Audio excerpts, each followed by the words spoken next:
Assalamualaikum warahmatullahi wabarakatuh. Salam kenal, saya Ahmad Hidayat, staf pengajar di Fakultas Kesehatan Masyarakat Universitas Andalas. Yang kali ini akan mengajak teman-teman berdiskusi tentang implementasi program promosi kesehatan, yang mana ini adalah tahap lanjut setelah kita selesai dengan perencanaan program promosi kesehatan. Implementasi ini sering diartikan sebagai upaya aktualisasi apa-apa yang sudah direncanakan pada tahap sebelumnya. Tetapi sebetulnya prinsip dari implementasi ini tidak sesederhana itu, karena kita sebetulnya bukan hanya berbicara tentang pelaksanaan aktivitas yang sudah direncanakan saja, tetapi juga berbicara tentang sebuah sistem yang mana ini kita langsung berhadapan dengan sasaran.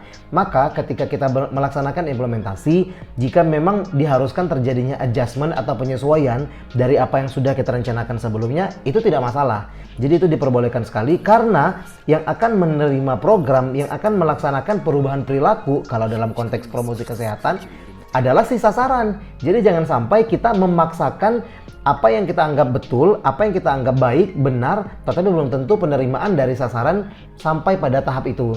Jadi kita bisa melakukan adjustment, penyesuaian di dalam tahapan implementasi ini. Namun yang menjadi catatan, kalau semakin besar presentasi perubahan atau adjustment di dalam implementasi dibanding perencanaan tadi, maka bisa kita nilai bahwa perencanaan kita tadi belum sepenuhnya baik gitu ya, karena ternyata ada beberapa hal yang tidak kita perhitungkan di implementasi ternyata harus diubah. Tapi kita tetap harus bersifat fleksibel ya, ingat ya teman-teman. Nah, pendekatan dalam proses implementasi ini ada 3 sebetulnya. Yang pertama adalah bagaimana kita menyebarkan rancangan yang ada di perencanaan tadi. Yang kedua adalah bagaimana kita menyempurnakan rancangan, dan yang terakhir adalah aktualisasi atau pelaksanaan dari rencana atau rancangan kegiatan itu sendiri. Yang pertama tadi adalah penyebaran rancangan. Yang dimaksud dengan penyebaran rancangan ini adalah bagaimana kita sudah memiliki perencanaan program Promkes, kemudian kita pastikan bahwa seluruh tim pelaksana, tim penyedia program, dan juga sasaran yang akan menerima program paham betul bahwa ini konsep atau rancangan yang akan kita laksanakan dari program promosi kesehatan tersebut. Itu yang disebut dengan penyebaran. Yang kedua adalah penyempurnaan. Penyempurnaan ini sama dengan kita melakukan upaya adjustment tadi. Artinya ada beberapa part yang mungkin memang di luar dari perencanaan kita sebelumnya, atau memang ternyata ada perubahan kondisi atau situasi, maka diperbolehkan untuk kita melakukan adjustment. Nah, inilah yang kita sebut dengan penyempurnaan rancangan. Dan prinsip yang terakhir atau tahapan yang terakhir adalah kita melakukan aktualisasi atau pelaksanaan dari semua rencana yang sudah kita susun, kita sebarkan, kita sempurnakan. Kemudian yang tidak kalah penting juga adalah kompetensi atau keterampilan yang wajib ya, sedapat mungkin wajib dimiliki oleh pelaksana program kita nih sebagai provider gitu ya. Yang pertama adalah motivasi. Motivasi ini berarti kita harus betul-betul menunjukkan antusiasme, motivasi untuk mau melakukan perubahan bersama sasaran, bersama mitra. Oke? Kalau misalkan kita terlihat seperti tidak termotivasi untuk melaksanakan program atau memberikan program ini kepada sasaran, maka mereka pun sepertinya juga jadi ogah-ogahan gitu ya, merasa bahwa tidak ada engagement yang baik antara kita dengan program, apalagi mereka gitu ya, dengan program yang akan kita berikan. Yang kedua adalah komunikasi, karena jelas di dalam melaksanakan implementasi kita akan berinteraksi, berkoordinasi satu sama lain, dan ini sudah showtime gitu ya. Jadi tidak banyak waktu lagi untuk tidak banyak lagi waktu untuk mengubah-ubah, tidak banyak lagi waktu untuk memodifikasi karena sudah diaktualisasikan. Jadi komunikasi adalah salah satu keterampilan yang penting sekali dimiliki untuk melaksanakan atau implementasi program promosi kesehatan ini. Dan yang ketiga adalah kepemimpinan, karena setiap orang pasti in charge ya di dalam program promosi kesehatan ini. Ketika implementasi, yang menjadi operator siapa? Otomatis dia menjadi pimpinan ya untuk mengoperasikan komputer atau lain sebagainya. Kemudian siapa yang menjadi MC? Tentu dia in charge, menjadi pemimpin bagaimana berjalannya proses program tersebut, kegiatannya gitu. Jadi artinya setiap orang itu pasti punya power, punya tanggung jawab, dan kita asumsikan bahwa orang tersebut adalah sebagai pemimpin. Kita ketika kita mendapat tugas, maka kita jadi pemimpin pada tugas tersebut. Jadi kita harus memastikan bahwa koordinasi tadi, kemudian sinergi kita dengan bidang-bidang yang lain atau dalam bidang yang sama pun juga harus bagus. Nah, itu kuncinya adalah komunikasi.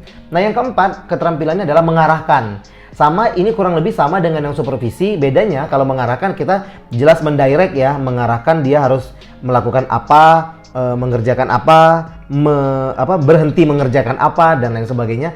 Itu adalah direct atau mengarahkan. Kalau supervisi, kita mengawasi, melihat, ya, mengontrol bagaimana berjalannya seluruh aktualisasi dari kegiatan ini. Dan juga keterampilan yang tidak kalah penting adalah pengawasan, karena biasanya umumnya monitoring program promosi kesehatan ini dilaksanakan selama tahap, sebetulnya dilakukan dari tahap perencanaan sampai dengan akhir ya. Tetapi yang paling umum monitoring itu dilakukan ketika program tersebut direalisasikan, diaktualisasikan. Nah, ini yang disebut dengan keterampilan untuk pengawasan. Nah, sebetulnya yang kita kerjakan di dalam implementasi itu ya dibilang gampang enggak ya, dibilang sulit juga sebetulnya. Kalau perencanaan kita baik, itu akan lebih mudah. Ada 5 fase di dalam kita melakukan implementasi program promosi kesehatan. Yang pertama adalah gain acceptance for the program. Jadi kita pastikan bahwa penerimaan program ini dari si khalayak ya, dari si sasaran maksudnya, dan juga termasuk dari tim kita sesama provider ini bagus gitu. Jangan sampai ketika kita implementasi ternyata lebih banyak penolakan, rejection dibanding acceptance gitu ya. Nah, itu yang fase pertama, bagaimana caranya kita mendapatkan penerimaan ini. Gain acceptance ini yang paling penting banget, dan itu menjadi fase pertama di dalam implementasi.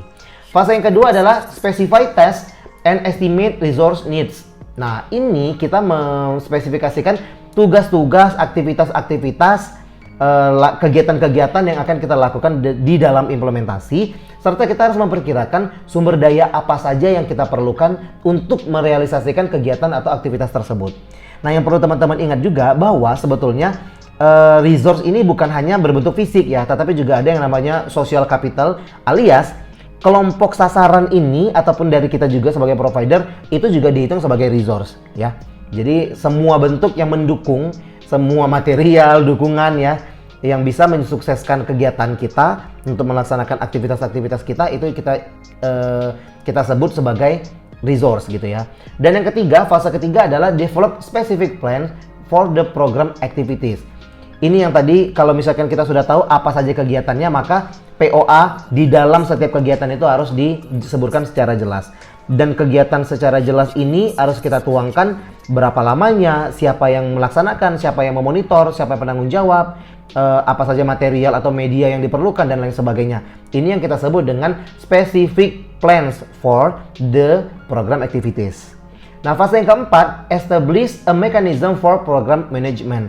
Jadi bagaimana caranya kita membuat sebuah mekanisme pelaksanaan ya. Jadi bergulirnya program itu tidak patah gitu ya, tidak patah, tidak pula ada gap yang mungkin justru mengganggu kelancaran kegiatan. Nah, itu yang penting banget untuk kita pertimbangkan gitu ya. Tektokannya kita dengan audiens, tektokannya kita dengan sesama penyedia program, dan bagaimana tahapan-tahapan antar kegiatan itu, masa transisinya itu juga mekanismenya itu yang perlu diperhitungkan. Dan yang terakhir, fase yang paling penting banget adalah tentu saja aktualisasi, alias put plans into action. Aktualisasi ini adalah bagaimana kita udah showtime ya teman-teman, sudah tidak ada lagi waktu untuk mengubah-ubah, kecuali memang urgent banget, tidak bisa lagi ditawar, harus diubah di atas panggung, ya itu berarti boleh gitu ya. Tetapi sedapat mungkin ketika kita sudah betul-betul melakukan perencanaan yang baik, dan juga di dalam 4 fase sebelumnya diimplementasi tadi sudah kita perhitungkan dengan baik, kita lakukan dengan baik, maka harapannya kita akan lebih mudah untuk melakukan atau merealisasikan rencana kegiatan yang sudah kita tentukan sebelumnya. Itu yang catatan penting untuk implementasi. Untuk lebih lengkapnya teman-teman bisa baca di dalam modul. Terima kasih saya ucapkan atas perhatian teman-teman sekalian. Assalamualaikum warahmatullahi wabarakatuh.